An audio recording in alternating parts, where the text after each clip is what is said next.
जब किसी क्षेत्र को ओ जोन में डाल दिया जाता है तो यह केवल एक नक्शे का रंग या जोनिंग नहीं होती, बल्कि उस जमीन पर निर्माण, मालिकाना हक, नियमितीकरण, रेगुलाइजेशन, पर्यावरण और अदालत के आदेशों से जुड़ा बड़ा विषय बन जाता है।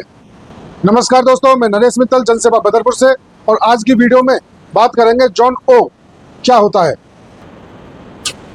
साथियों, दिल्ली डेवलपमेंट अथॉरिटी के मास्टर प्लान दिल्ली एमपीडी 2021 के अनुसार जोन ओ मुख्य रूप से यमुना नदी के फ्लड प्लेन एरिया, बाढ़ क्षेत्र को कहा जाता है।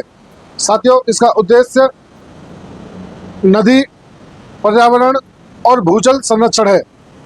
सरल भाषा में, नंबर 1, यमुना के आसपास का संवेदनशील क्षेत्र। नंबर 1, जोन ओ कब बनाया गया? डीडीए के मास्टर प्लान में यमुना फ्लड प्लेन को विशेष सुरक्षा क्षेत्र माना गया। एमपीडी 2001 और बाद में एमपीडी 2021 में भी जोन ओ का उल्लेख रहा। नंबर 2, जोन ओ में क्या क्या चीज प्रतिबंधित होते हैं? अवैध निर्माण पर कार्रवाई हो सकती है, या कई जगह पर कॉमर्शियल एक्टिविटी प्रतिबंधित होती है। नए निर्माण पर अनुमति की आवश्यकता होती है। पर्यावरण संरक्षण को प्राथमिकता दी जाती है। नंबर 3, पीएम उदय में जोन ओ की स्थिति। केंद्र सरकार के पीएम उदय नियमों में भी स्पष्ट कहा गया कि जोन ओ यमुना फ्लड प्लेन में आने वाली कॉलोनियां सामान्य नियमितीकरण के दायरे से बाहर रखी गई हैं। नंबर 4, कितनी जमीन प्रभावित है? एमपीडी 2021 के अनुसार जोन ओ लगभग 9,700 से लेकर 10,000 हेक्टेयर के आसपास का यमुना फ्लड प्लेन क्षेत्र माना गया है। जोन ओ कहाँ कहाँ लागू है?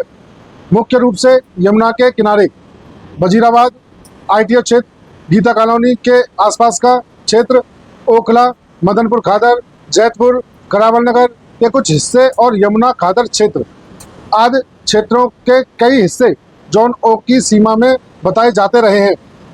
क्या ओ जोन कभी हटाया गया? साथियों, यहाँ एक महत्वपूर्ण बात है।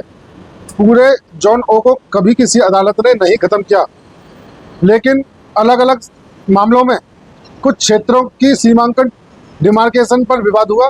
कुछ कॉलोनियों के नियमितीकरण की मांग उठी। एमपीटी 2041 के ड्राफ्ट में जोन ओ को जोन फर्स्ट में बदला और जोन सेकंड में बांटने का प्रस्ताव आया।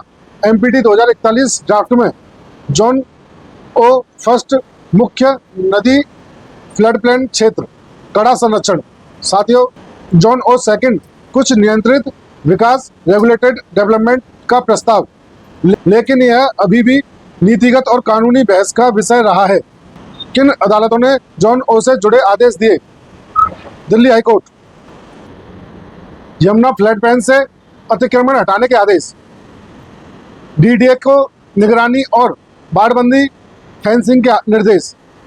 फ्लड प्लेन पर निर्माण और गतिविधियों पर रोक संबंधी आदेश। नेशनल ग्रिड ट्रिब्यूनल, जोन ओ में अतिक्रमण हटाने के निर्देश। डीडीए से टाइमलाइन मांगी गई। पर्यावरण संरक्षण और सीवरेज प्रदूषण के मामलों में सुनवाई। Supreme court of India, Yamuna संरक्षण और पर्यावरण संबंधी विभिन्न मामलों में समय समय पर निगरानी और निर्देश। कई मामलों का प्रभाव जोन ओ और फ्लड प्लेन्स प्रबंधन पर पड़ा। जनता के लिए सबसे बड़ा सवाल, अगर किसी क्षेत्र को वर्षों पहले ओ जोन घोषित किया गया था तो वहां बिजली, पानी, सड़क, वाटर, लिस्ट, संपत्ति, खरीद बिक्री और लाखों लोगों की बसावट कैसे हुई? संबंधित विभागों ने उस समय क्या कार्रवाई की? और यदि क्षेत्र आज भी जोन ओ है तो वहां रहने वाले लोगों के अधिकारों और भविष्य की क्या नीति है? यह सवाल प्रशासनिक जवाबदेही और सार्वजनिक हित दोनों से जुड़ा हुआ है। नरेश मित्तल, जनसेवा बदरपुर से। जय श्री राम, भारत माता की जय।